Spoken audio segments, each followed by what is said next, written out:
भारतीय आस्तिक दर्शन शास्त्र के मत में शब्द के नित्य होने से उसका अर्थ के साथ स्वयंभू जैसा संबंध होता है। वेद में शब्द को नित्य समझने पर वेद को अपौरुषेय ईश्वर प्रणीत माना गया है। निरुक्तकार भी इसका प्रतिपादन करते हैं। आस्तिक दर्शन ने शब्द को सर्वश्रेष्ठ प्रमाण मान्य किया है। इस विषय में मीमांसा दर्शन तथा न्याय दर्शन के मत भिन्न भिन्न हैं। जैमिनीय मीमांसक, कुमारिल आदि मीमांसक, आधुनिक मीमांसक तथा सांख्यवादियों के मत में वेद अपौरुषेय, नित्य एवं स्वत प्रमाण है। मीमांसक वेद को स्वयंभू मानते हैं। उनका कहना है कि वेद की निर्मिति का प्रयत्न किसी व्यक्ति विशेष का अथवा ईश्वर का नहीं है। न्यायिक ऐसा समझते हैं कि वेद तो ईश्वर प्रोक्त है। मीमांसक कहते हैं कि भ्रम, प्रमाद, दुराग्रह इत्यादि दोषयुक्त होने के कारण मनुष्य के द्वारा वेद जैसे निर्दोष महान ग्रंथरत्न की रचना शक्य ही नहीं है। अतः वेद अपौरुषेय ही है।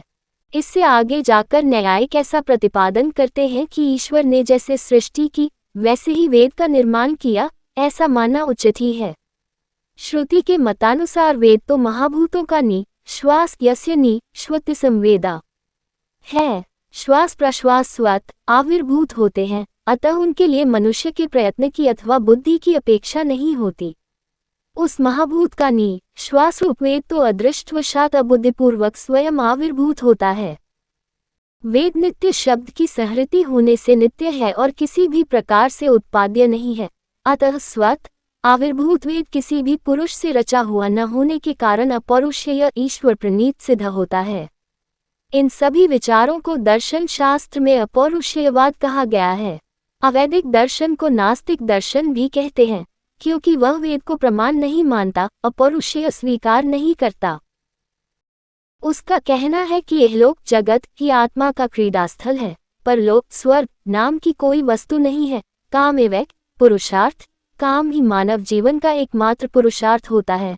मरण मेवा पवर्ग, मरण मृत्यु माने ही मोक्ष मुक्ति है। प्रत्यक्षमेव प्रमाणम, जो प्रत्यक्ष है वही प्रमाण है, अनुमान प्रमाण नहीं है। धर्म ही नहीं है, अतः अधर्म नहीं है, स्वर्ग नरक नहीं है। न परमेश्वरोपि कश्चित, परमेश्वर जैसा भी कोई नहीं है। न धर्म न मोक्ष, न तो धर्म है न मोक्ष है।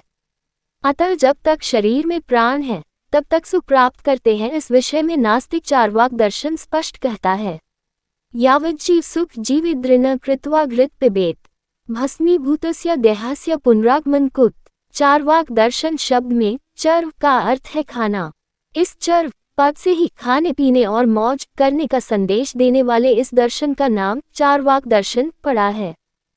गुणरत्न ने इसकी व्याख्या इस प्रकार से की है, परमेश्वर, वेद, पुण्य पाप, स्वर्ग नरक, आत्मा, मुक्ति इत्यादि का जिसने चर्वन नाम शेष कर दिया है, वह चार्वाक दर्शन है।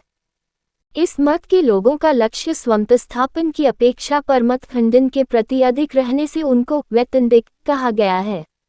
वे लोग वेद प्रामाण्य मानते ही नहीं। 1. जगत, 2. जीव, 3. ईश्वर और 4. मोक्ष, यही 4 प्रमुख प्रतिपाद्य विषय सभी दर्शनों के होते हैं।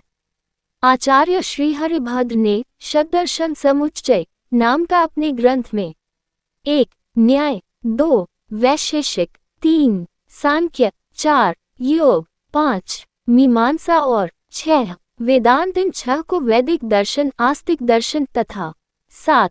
चार्वाक, 8. बौद्ध और 9. जैन, इन 3 को अवैदिक दर्शन, नास्तिक दर्शन कहा है और उन सब पर विस्तृत विचार प्रस्तुत किया है। वेद को प्रमाण मानने वाले आस्तिक और न मानने वाले नास्तिक हैं। इस दृष्टि से उपर्युक्त न्याय वैशेषिकादि षड्दर्शन को आस्तिक और चार्वाकादि दर्शन को नास्तिक कहा गया है। दर्शन शास्त्र का मूल मंत्र है आत्मान विद्धि, अर्थात आत्मा को जानो। पिंड ब्रह्मांड में ओतप्रोत हुआ एकमेव आत्म तत्व का दर्शन, साक्षात्कार कर लेना ही मानव जीवन का अंतिम साध्य है, ऐसा वेद कहता है।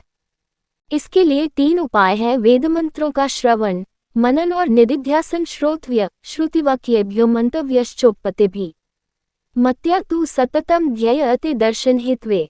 इसीलिए तो मनीषी लोग कहते हैं यस्तम वेद स वेदवित्, अर्थात ऐसे आत्मतत्व को जो सदाचारी व्यक्ति जानता है वह वेदज्ञ, वेद को जानने वाला है।